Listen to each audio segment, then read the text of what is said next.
부모를 순종하고 공경하라라는 말씀이지만은 실제로 스승이나 부모님이나 동일합니다.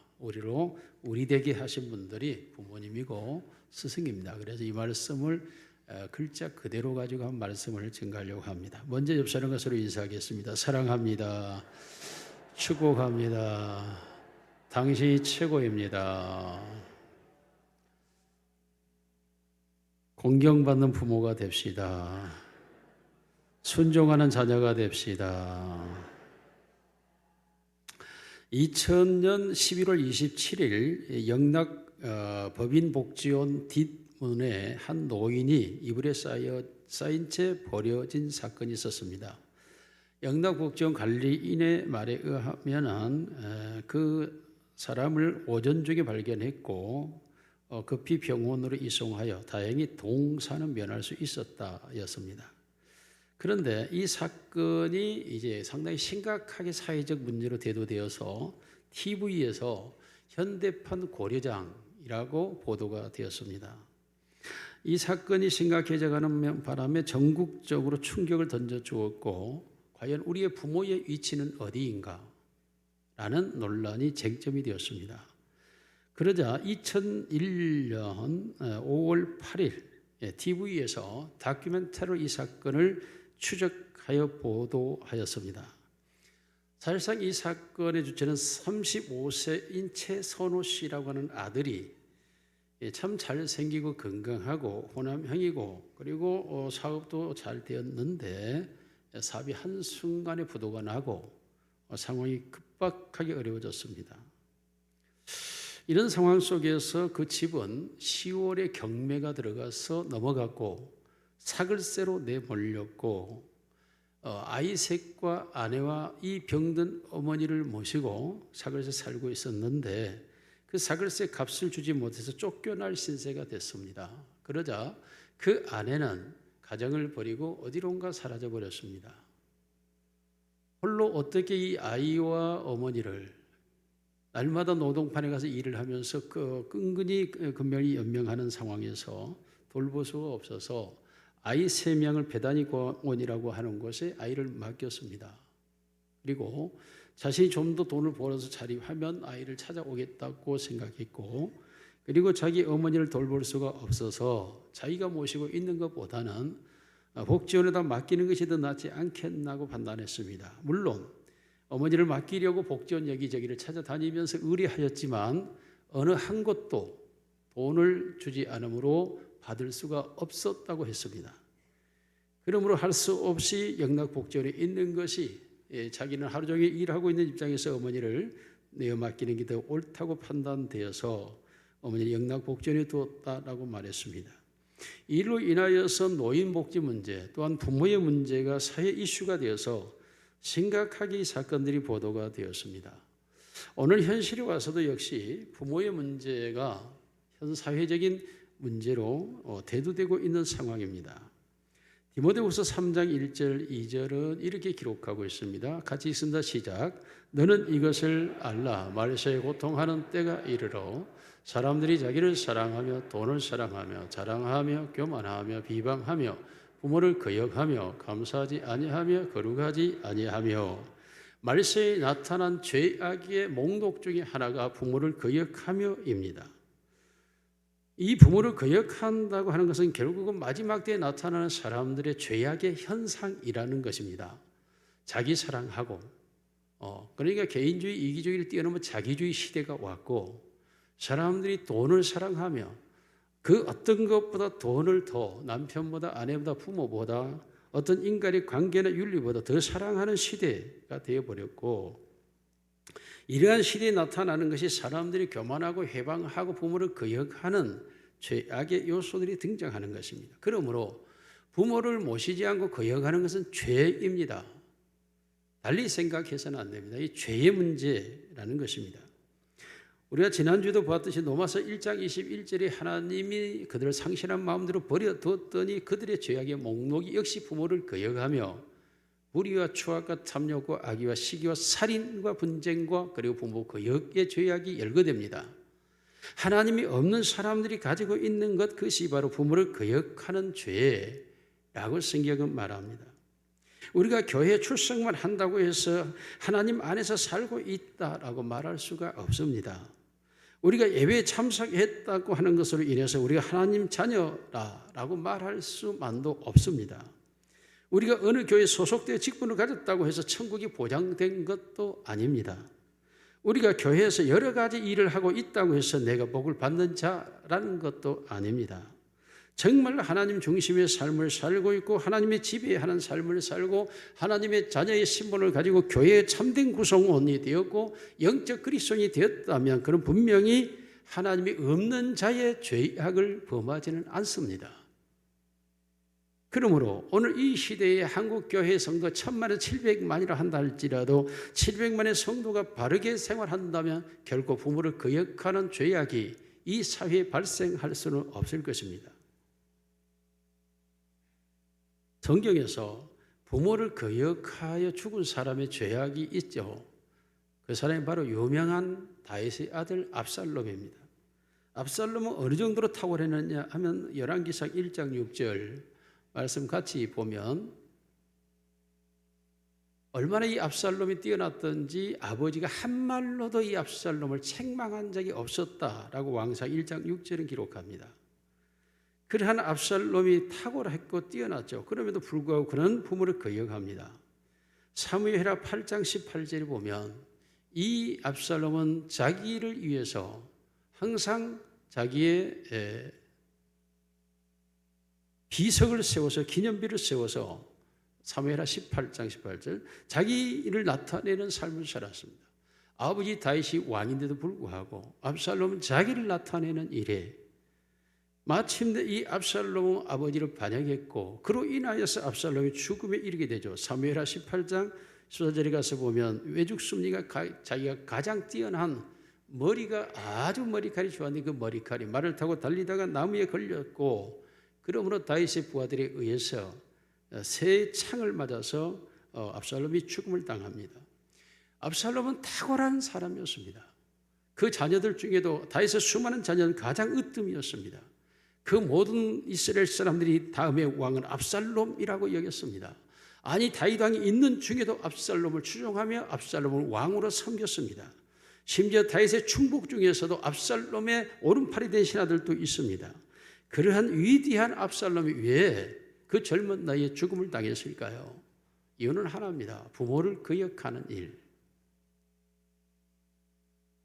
반면에 부모에게 순종하고 공경하여 복받는 여인이 있습니다. 그래서 우리가 잘 아는 대로 한순간에 운명이 바뀌어버린 룻이라고 하는 여인입니다. 젊은 나이에 남편을 잃었습니다. 시아버지 돌아가시고 시동생 죽고 아무도 남아있지 않았습니다. 오직 늙은 시어머니 하나 남았는데 자기 고국 모압에서 살지 아니하고 그 어머니 나오미의 고향인 예루살렘에 돌아간다고 말합니다. 그리할 때에 그 어머니를 따라가겠다고 나서는 이 나오미라고 하는 며느리가 어머니의 하나님이 나의 하나님이고 어머니의 고국이 나의 고국이고 어머니가 계시는 곳에 내가 있겠다라고 말하고 어머니를 모시기 위해서 따라갑니다. 낯선 이국에서 산동네의 어머니 허름한 집에 모셔놓고 날마다 들여나가서 이삭을 주어다가 어머니를 봉양합니다. 이삭을 줍던 과정에서 이 룻이 그 지역의 유력한 부유한 보아스라는 사람에게 눈에 발견되고 그 보아스와 더불어 결혼하여 자식을 낳고 그가 바로 다윗의 할머니가 되고 예수 그리스도의 족보에 올라가는 세 여인 중에 한 여인이 됩니다. 부모님을 잘 섬겼더니 복을 받았다라고 성경 기록하고 있습니다. 여러분 오늘 성경에서 내 부모를 순종하고 공경하면 내가 땅에서 잘되고 장수한다라고 하는 이 말씀이 실제요 사실이요 현실이었다고 성경은 기록하고 있는 것입니다.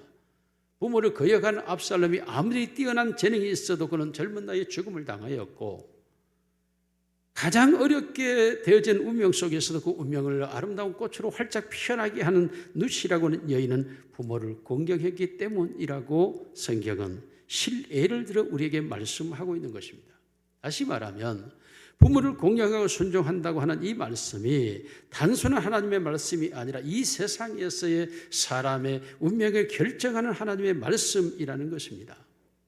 오늘 이 말씀 그대로를 가지고 말씀을 증거하는데 세 가지로 여기까지 말씀드리겠습니다. 첫째로 내 부모에게 순종하라. 순종하시기를 바랍니다. 여러분 여기서 주 안에서라는 말 지난주에 잠깐 언급했습니다만은 내가 주님 안에서 산다라고 하는 말은 무슨 의미냐 하면 주 안에서 내 부모를 공경하라 할 때 주 안에서라고 하는 말은 내가 믿음 안에 들어왔다면 내가 예수 그리스도를 구주로 영접했다면 내가 구원받아 하나님의 사람이 되었다면 너가 천국 백성이라면 너는 내 부모를 순종하라 라고 말하는 것입니다. 다시 말하면 부모님에게 순종한다라고 하는 말은 내가 그리스도인이 되었다고 하는 표식이고 내가 하나님의 자녀라고 하는 증거고 내가 이 땅에서 하나님의 사람으로 살고 있다라고 하는 것을 나타내는 의미가 바로 주 안에서라는 말입니다. 진실로 우리가 예수를 구주로 믿는 사람이라면 우리는 부모님에게 순종해야 한다라는 것입니다. 에베소서와 쌍둥이의 서신이 골로새서입니다. 골로새서에서는 이 말씀을 이렇게 표현합니다. 골로새 3장 21절에 보면 같이 읽습니다. 시작. 자녀들아 모든 일에 부모에게 순종하라. 이는 주 안에서 기쁘게 하는 것이니라. 여러분 이것은 무슨 말입니까? 이 기쁘게 하는 것 이 말은 부모님께 순종하는 것이 하나님을 기쁘시게 하는 삶이다 라는 것입니다. 이 말씀이 그러므로 부모님에게 순종하는 것은 곧 하나님을 기쁘게 하는 일이라는 것입니다. 마땅히 우리가 예수 그리스도를 구주로 믿어 하나님의 자녀가 되었다면 우리는 하나님을 기쁘게 하는 것 이것이 당연한 것이죠. 그러므로 우리가 이 말씀과 이치해 본다면 그러면 주 안에서 우리가 부모님에게 순종하는 것 이것이 하나님을 기쁘게 하는 것이십니다. 그렇다면 목적은 부모에게 순종하는 것이 목적이 아니라 하나님을 기쁘시게 하는 것이 목적입니다. 성도는 마땅히 하나님의 기쁨을 위해서 사는 것입니다. 우리 모두의 삶의 이유가 하나님을 기쁘게 하기 위하여 우리의 삶의 존재 목적이 하나님을 기쁘게 하기 위하여 그래서 먹든지 마시든지 무엇을 하든지 하나님의 영광을 위하여 사는 것이 오늘 우리 성도들의 삶인 줄로 믿습니다. 그러므로 당연히 부모에게 순종한다고 하는 것은 하나님을 영화롭게 하고 기쁘게 하기 위한 먼저 그의 나라와 그의 의를 구해야 되는 우선순위에 가장 첫째에 해당되는 말씀입니다. 그러므로 우리가 부모님께 순종한다고 하는 것은 부모가 탁월하거나 위대하거나 그 부모가 가장 올바르거나 그 부모가 존경스러워서가 아니라 하나님을 기쁘시게라고 하는 것 때문에 부모에게 순종하는 것입니다. 그러므로 우리가 부모에게 순종한다고 하는 것은 바로 신앙의 요소, 믿음의 태도, 신앙인의 모습이라는 것이지 부모에게 순종하는 그 자체가 목적은 아닌 것입니다. 그러므로 우리들은 하나님과의 관계된 자가 분명하다면 하나님의 자녀가 분명하다면 우리는 하나님의 말씀대로 오늘도 약속하신 말씀 위에 서서 살아가야 될 줄로 믿습니다. 우리가 찬송한 그대로 말씀 위에서 살아야 돼요. 그것이 바로 부모에게 순종하는 것입니다. 주 안에서 순종하라는 것이 무슨 말인지 깨달았다면 이제는 자녀들아 라고 말하고 있습니다.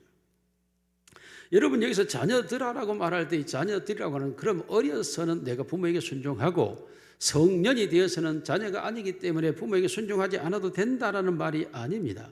여기에 자녀라고 하는 이 단어는 헬라어에서 테크노라고 하는 단어의 복수형입니다. 이 단어는 출생에서부터 죽기까지의 어른을 가리켜서 사용되는 단어가 바로 이 자녀들이라는 단어입니다. 이 단어가 어린 아이를 가리키는 단어가 아니라는 거예요. 소년을 말하는 단어가 아니라는 겁니다.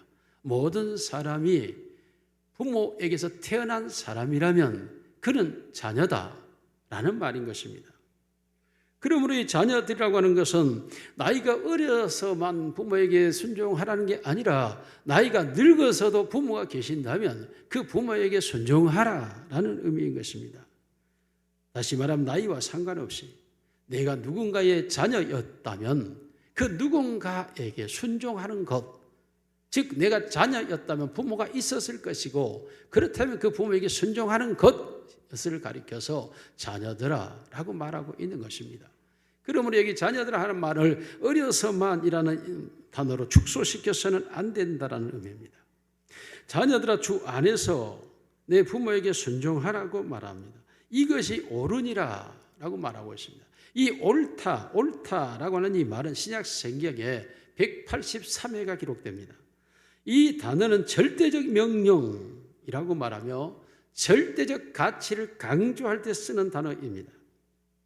마땅히 그렇게 해야 하고 반드시 그리해야 하고 그리하지 않으면 죽는다. 이것이 바로 옳으니라 라는 명령형입니다. 선택의 여지가 없습니다. 여기에 선택이라고 하는 죽음입니다. 불순종은 죽음이라고 하는 것을 말할 때 이 옳으니라 라는 단어를 사용하는 것입니다. 실제로 구약시대에는 부모에게 불순종은 돌에 맞아 죽는 사형의 죄에 해당됩니다. 중세시대에도 부모에게 순종하는 것은 자연적 정의라고 표현을 했습니다. 자연적 정의라고 하는 말은 부모에게 불순종은 자연을 거스리는 역설, 역행이라고 본 것입니다.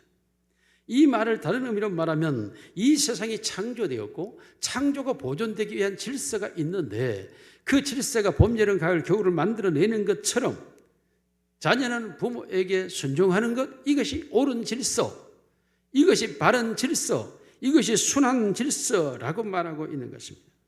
그러므로 부모에게 순종하는 것은 하나님의 창조 질서를 지키는 행위이고 불순종은 하나님의 창조 질서를 해방하는 행위에 해당되므로 결국은 자연에 역행하는 악이 되고 결국은 스스로 죽음을 선택한 결과가 된다고 말하는 것입니다. 그러므로 가정이라고 하는 것은 종족 번식을 위한 자연주의적 만족도 아니고 사랑의 산실인 낭만주의에 멈춰 있는 것이 아니라 온 우주와 만물이 존재케 하는 창조 질서 중에 하나가 바로 가정이라는 의미입니다. 부모와 자녀가 부모에게 순종하는 것이 옳다라고 하는 이 말은 바로 낮과 밤이 바뀌며 존재하는 것처럼 봄과 여름과 가을, 겨울이 있는 것처럼 자녀는 부모에게 순종하는 것이 바로 질서요, 그리고 순리요, 이것이 생명이라는 표현인 것입니다. 여러분, 이런 창조 질서의 어지럽힘은 굉장히 복잡한 문제를 가져오지 않습니까?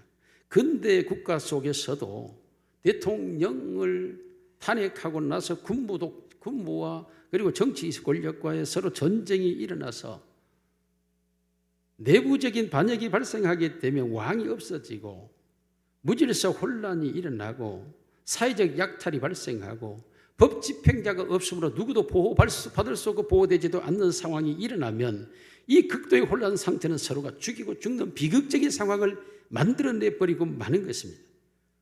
그러므로 질서라고 하는 건 매우 중요한 위치에 있는 것입니다. 옳으니라 이 말은 바로 그러한 질서를 말하고 있습니다. 이것이 깨져버린다면 혼란이고 이 혼란은 극도의 하나님의 저주와 심판을 불러올 수밖에 없는 상황. 왜요? 하나님의 질서가 다시 회복되어야 세상이 존재하기 때문에 하나님의 심판으로 것을 정리할 수밖에 없다라는 표현이 바로 옳으니라인 것입니다. 하나님의 통치 질서를 파기하면 하나님은 거기에 상응한 보응을 통하여 다시 질서를 회복시키는 작업을 하시는데 그게 바로 우리 국가로 보면 60년대의 4.19 학생의거라든가 70년대에 발생하고 있는 유신 독재에 의한 반항이라든가 80년대에 일어난 군부 독재에 대한 반발에 대한 5.18라든가 이러한 일련의 일들은 바로 통치권자들의 옳음을 잃어버리는 혼란에서 하나님의 심판을 통한 새로운 질서의 회복이라고 볼 수 있고 정의할 수 있습니다. 하나님께서 이런 비극으로 인해 많은 젊은이들이 희생하고 죽어져가는 이것은 물론 이 희생자가 아닌 사람 입장에서는 회복된 질서가 우리에게 노망이 되고 꿈이 되었지만 그러나 희생된 그 가정의 부모들 입장에서는 한이 서리고 못이 박히는 고통이요 그리고 상처요 잠을 이루지 못하는 그러한 괴로움 속에서 연명하는 삶이 아닙니까? 우리 주변에 바로 우리 지역에 바로 이러한 분들이 존재하고 있는 것 아닙니까? 이것은 바로 옳으니라에 대한 해방에 대한 하나님의 심판이라고 볼 수 있습니다. 물론 하나님의 교회도 마찬가지입니다. 교회도 세상을 구원하기 위한 목적으로 하나님이 세우셨고 예수 그리스도가 이 권세를 가지고 있지만은 생명을 구원하고 양육하고 하나님의 영광과 찬양이 되도록 되어져야 할 교회가 마땅히 그 일을 이루어가지 못하면서 교회가 혼란 상태에 빠지게 될 때에 하나님의 심판을 어김없이 교회에 오게 되고, 그러면 교회 성도들은 흩어지고 고통하고 다투고 괴로우면서 혼란 상태에서 극한 상황을 맞이하게 됩니다. 이것이 하나님이 세우는 질서의 해방에 대한 대가인 것입니다. 하나님의 심판이요, 하나님의 보응인 것입니다. 누가복음 10장 31절은 아주 극도의 표현을 합니다. 같이 읽습니다. 시작. 이르되 모세와 선지자들에게 듣지 아니하면 비록 죽은 자 가운데서 살아나는 자가 있을지라도 고난을 받지 아니하리라 하였다 하시니라. 무슨 말씀입니까? 먼저 죽은 부자가 지옥에서 이 세상에 내 형제 다섯이 있으니 이곳에 오지 않게 해달라고 할 때에 이 세상에는 하나님이 세우신 질서가 있다. 그 질서의 말을 따르지 않는다면 하나님의 나라에도 들어올 수가 없다. 분명하게 하나님이 세워놓은 그 권위에 대한 순응하지 않으면 살 수 없다라고 선언하고 있는 것입니다. 죽은 자가 살아가는 것보다 더 중요한 건 이 땅에 계신 내 부모, 내 스승이 그들의 말이 더 중요하다라고 말하고 있는, 천사의 말보다 이 세상에 세워놓은 내 부모의 말이, 내 스승의 말이 더 중요하다라고 말씀하고 있는 것입니다. 그들의 말을 듣지 않는다면 너는 살 길이 없다라는 것입니다. 이게 하나님의 선언입니다. 그러므로 하나님의 세우는 질서를 역행하거나 어지럽히는 것은 결국 그가 하나님과 관계없는 자의 모습이요, 이것이 사탄의 형태고 이것이 영원히 예비된 지옥불에 들어갈 자의 모습이라고 밖에는 말할 수가 없는 것입니다. 그러므로 옳으니라 하는 이 말, 부모에게 순종하는 것은 단순한 부모의 말에 내가 순종한다가 아니라 하나님이 세워놓은 질서를 따른다는 것이고, 하나님이 통치하시는 것에 순응한다는 것이고, 그 방법을 따라 산다는 것입니다. 그러므로 국가법을 어기고 세상에서 잘 되는 사람이 없고, 교회를 어지럽히고 생명이 구원받는 자가 없고, 부모를 거역하고 성공하는 자식이 없습니다. 왜입니까? 하나님이 세우는 질서에 위반될 때 하나님이 그를 복되게 하지 않기 때문입니다. 하나님이 없는 자의 삶을 산다는 것이죠.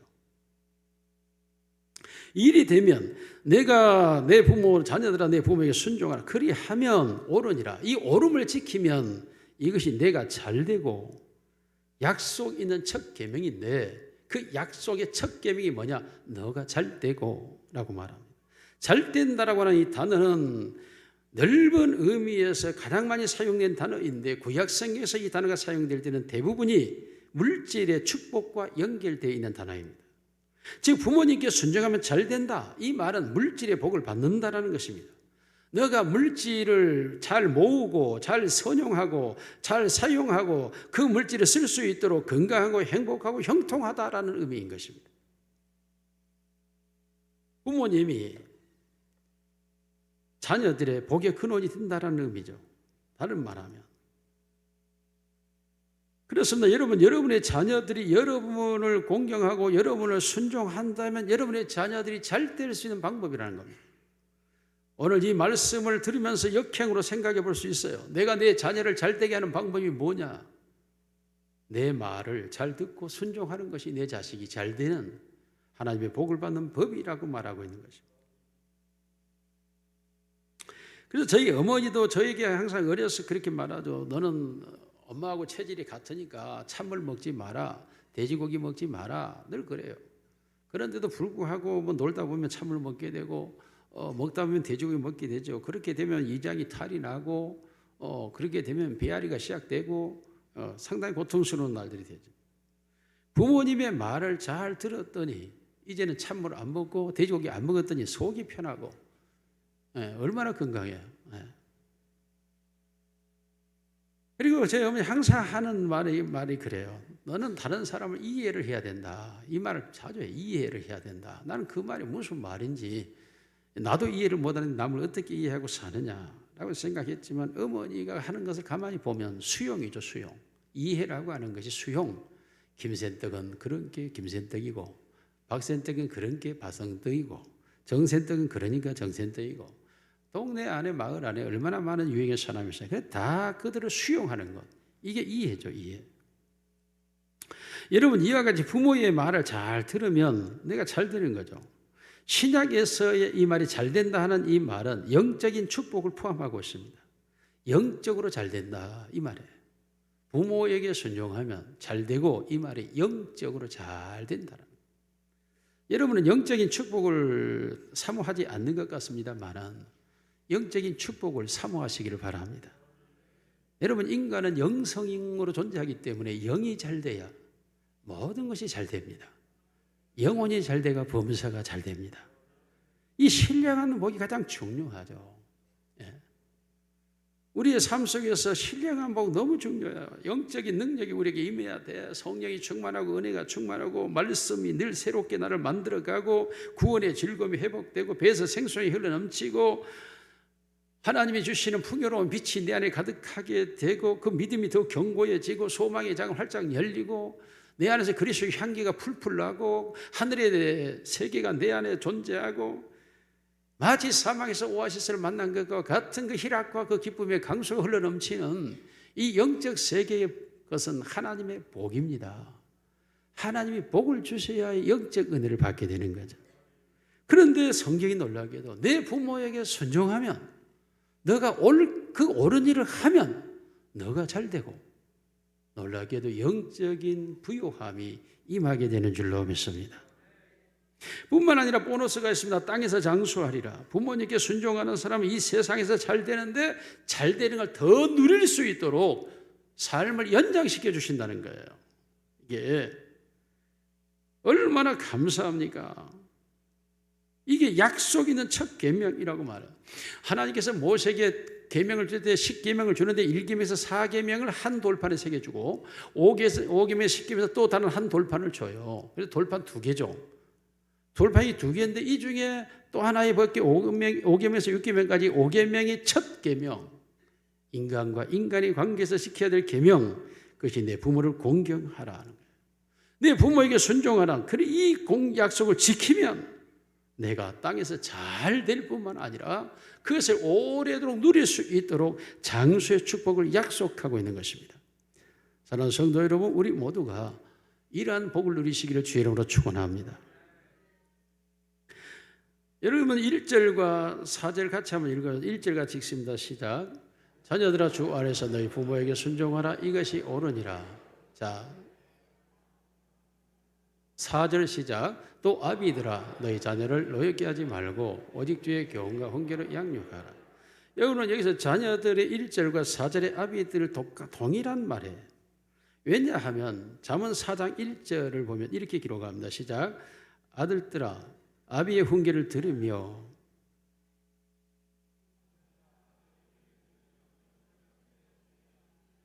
2절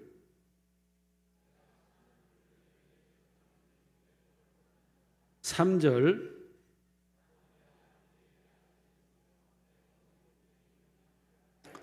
그렇습니다. 솔로몬이 자기도 지난날에는 아들이었고 지금은 아비가 되어 있지만 지난날에 나도 아들이었다 라고 말합니다. 어머니 보기에 유약한 아들이었다라고 말하면서 이 아들과 아비를 동일시 여기는 것입니다. 굉장히 이게 중요하죠. 나도 한때는 아들이었다. 그러나 지금은 내가 부모가 되어 있다. 무슨 말입니까? 어떤 자녀든지 세월이 흐르면 부모가 되게 되어 있습니다. 부모가 되어 있는데 놀라게도 어떤 현상이 일어납니까? 내가 내 자녀였을 때 내 부모에게 했던 태도와 행동과 언어와 모습이 내 자녀에게서 나를 향하여 나타나는 것입니다. 나를 향하여. 내가 했던 그대로, 내가 행한 그대로 내 자녀도 나에게 그대로 행하게 된다는 것입니다. 내가 했던 말이 내 자녀를 통하여 돌아오는 것입니다. 내가 부모에게 했던 그 모습이 내 자녀를 통해 나에게 돌아온다는 것입니다.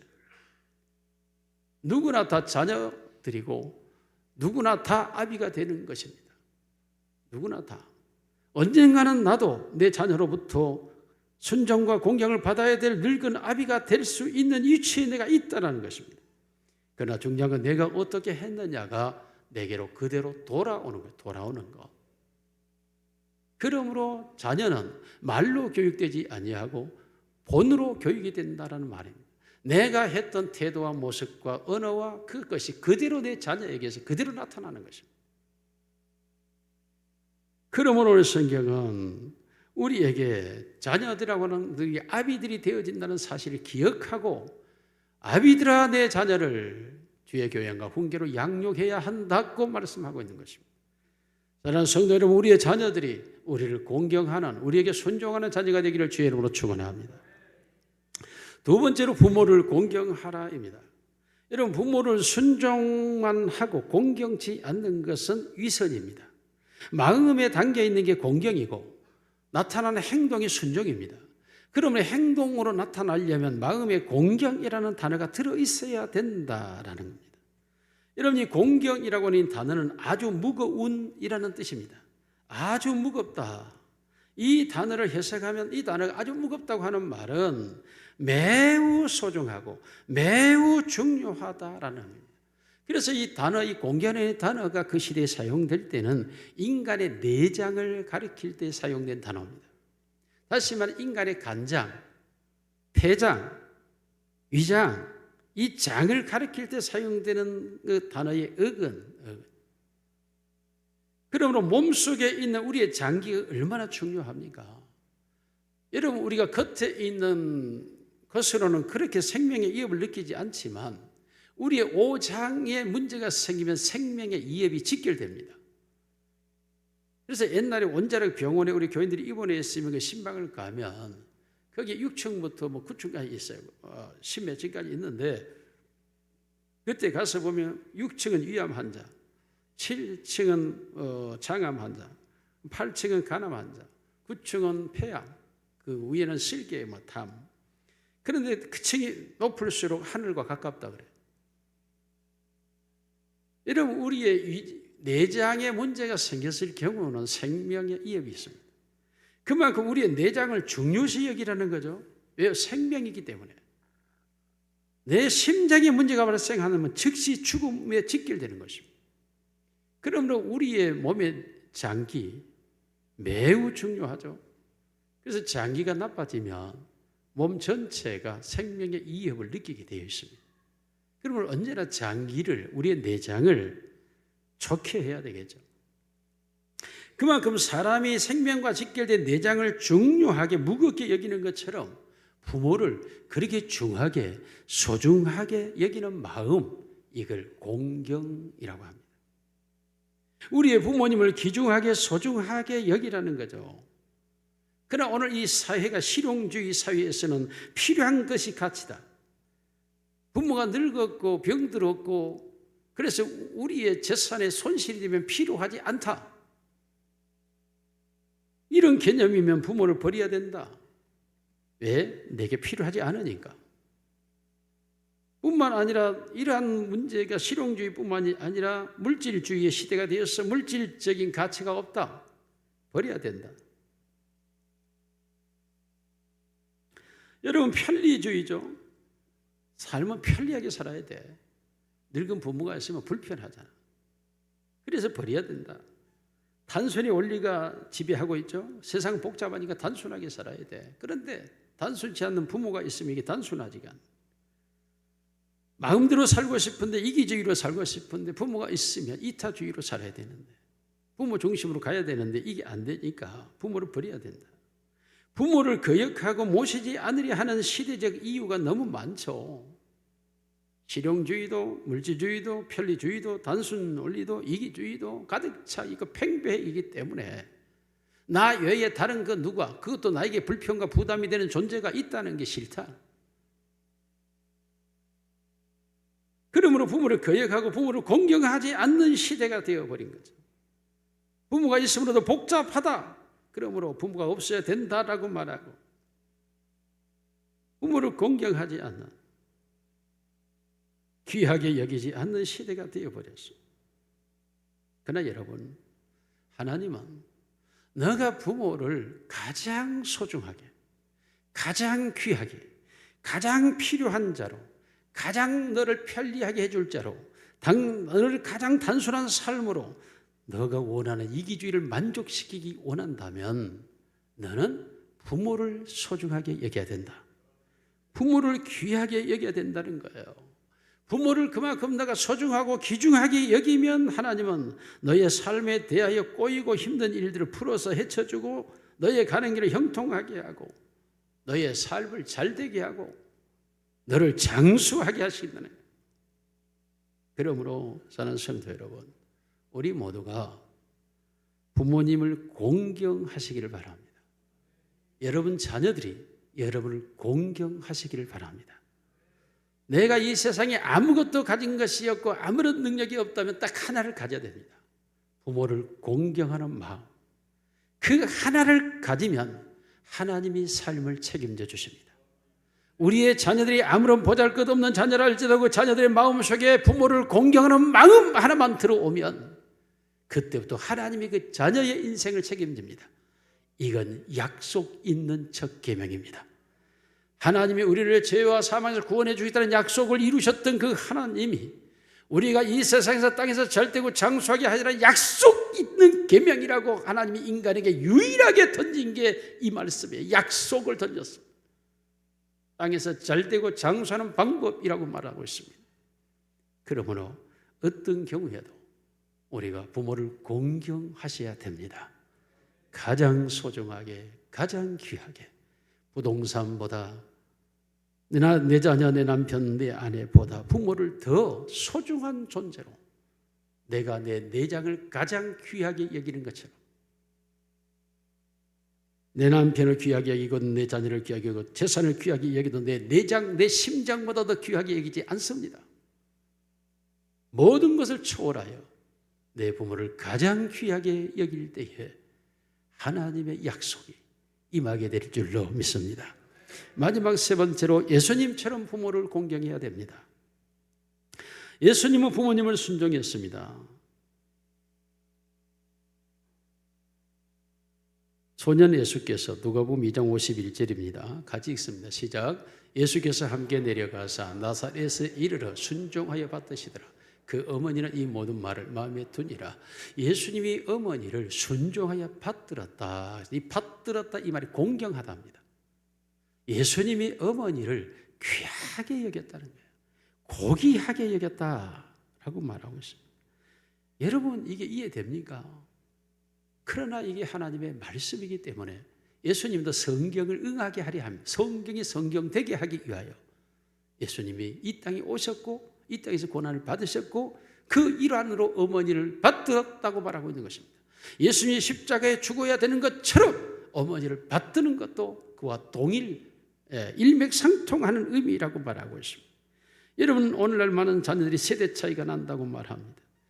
세대 차이가 나서 어머니와 부모님 같이 살 수 없다고 말하면 과연 그럴까요? 여러분 세대 차이를 말한다면 예수님과 인간 차이만큼 많은 차이가 없어요.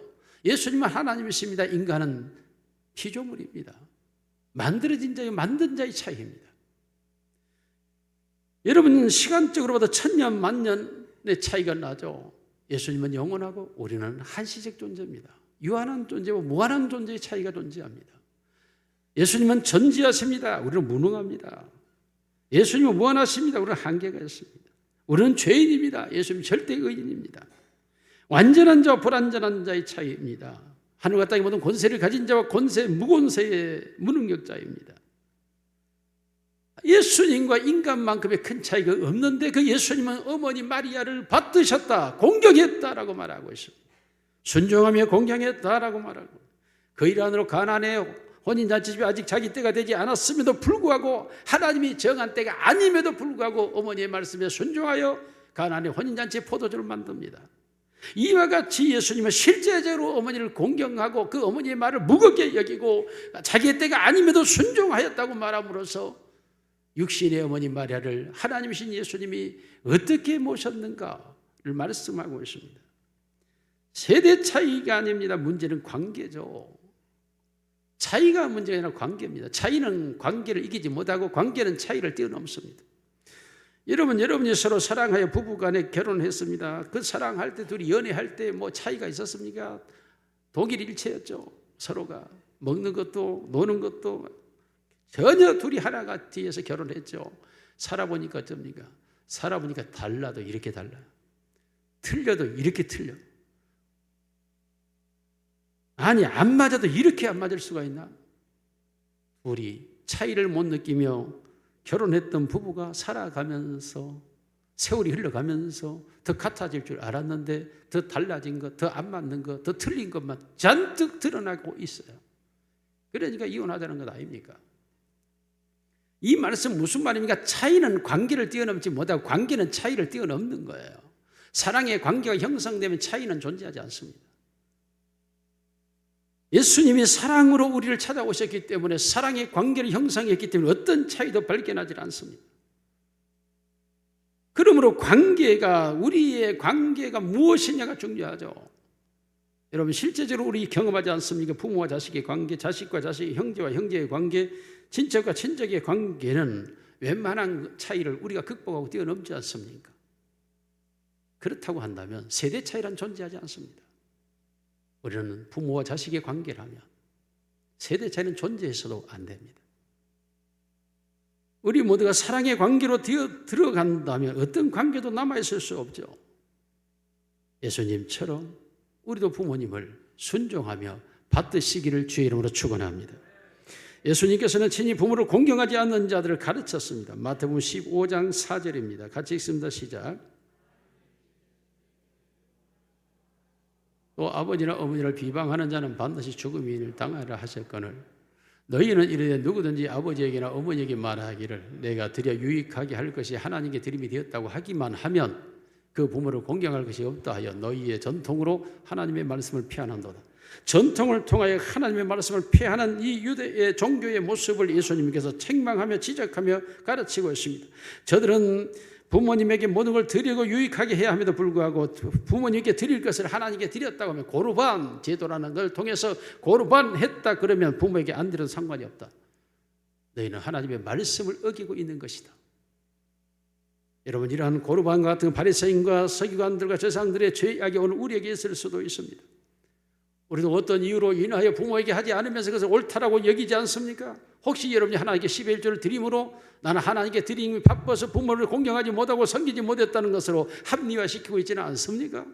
하나님의 것은 하나님의 것으로, 가이사의 것은 가이사의 것으로 부모에게 드릴 것은 부모에게 드려야 하는 것이지 하나님께 드렸다고 해서 내가 부모에게 드리지 않는 것이 정당화될 수는 없다라는 사실 아십니까?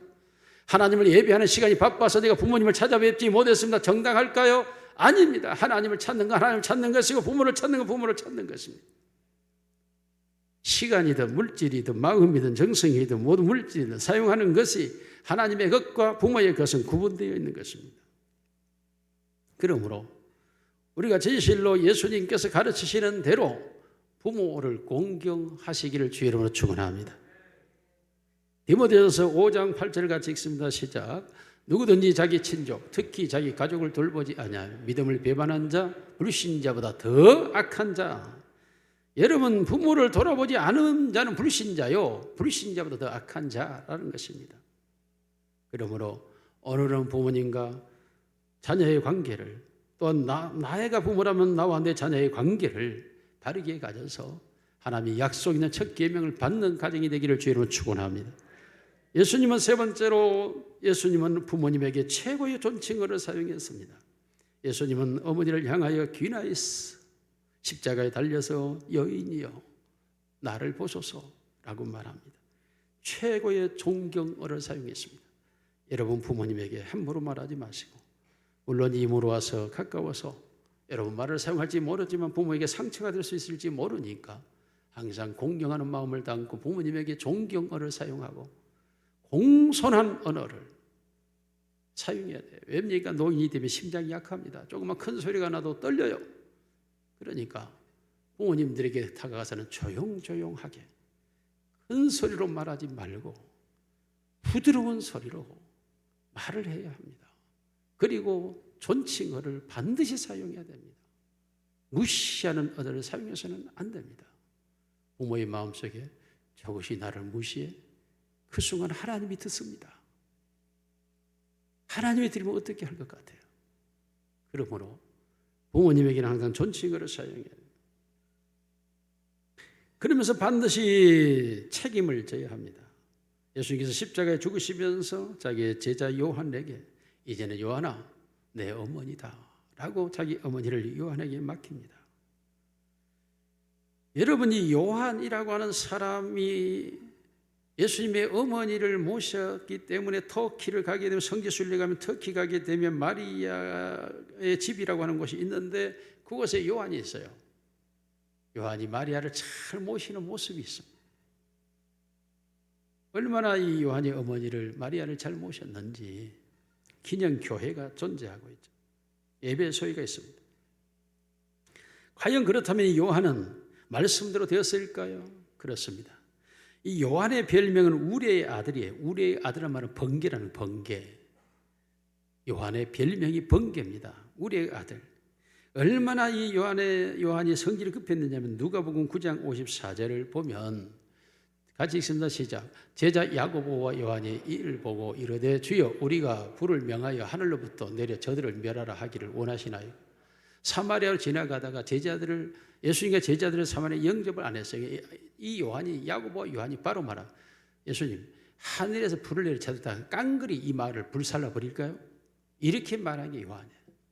얼마나 우레 번개같이 성질이 급한. 그런데 요한이 사랑의 사도가 되고 요한 1, 2, 3서를 기록하고 요한 계시록을 기록하고 되어질 날들을 보고 다시 말하면 잘 되고 장수하여 모든 제자들보다 가장 오래 삽니다. 90이 넘도록 밤모섬에서 하나님의 나라를 경험하며 사는 게 요한입니다. 다시 말하면 내가 잘 되고 장수하려는 말씀에 그대로 복을 예수님의 어머니 마리아를 잘 모심으로 요한이 복을 받았다고 성경은 결론을 내리고 있습니다. 말씀이 사실이요 실제요 현실이라는 의미인 것입니다. 여러분 마음속에 부모님을 가장 소중함으로 마음에 여기고 부모님께 순종함으로 말미암아 약속 있는 첫 계명을 다 받아서 잘되고 장수하시기를 주님의 이름으로 축원합니다. 살아계신 아버지 하나님 우리를 복되게 하옵소서. 말씀대로 부모님께 순종하며 부모님을 공경하는 우리의 삶이 되게 하옵소서. 오늘도 나를 위해 존재하도록 하나님이 세우는 모든 스승과 선배와 상관들을 향하여 늘 공손하게 하시고 늘 존경하게 하시고 늘 순종하게 하셔서 하나님 우리의 삶이 하나님의 약속대로 복의 복을 받는 삶이 되게 하옵소서. 우리의 자녀들도 부모를 잘 공경하고 순종하여 우리의 자녀들이 복된 자녀 되게 하옵소서. 세상이 정한 기준치 능력과 자격과 소질이 아니라 하나님의 복으로 살게 하옵소서. 예수님 이름으로 축복하며 기도하옵나이다. 아멘.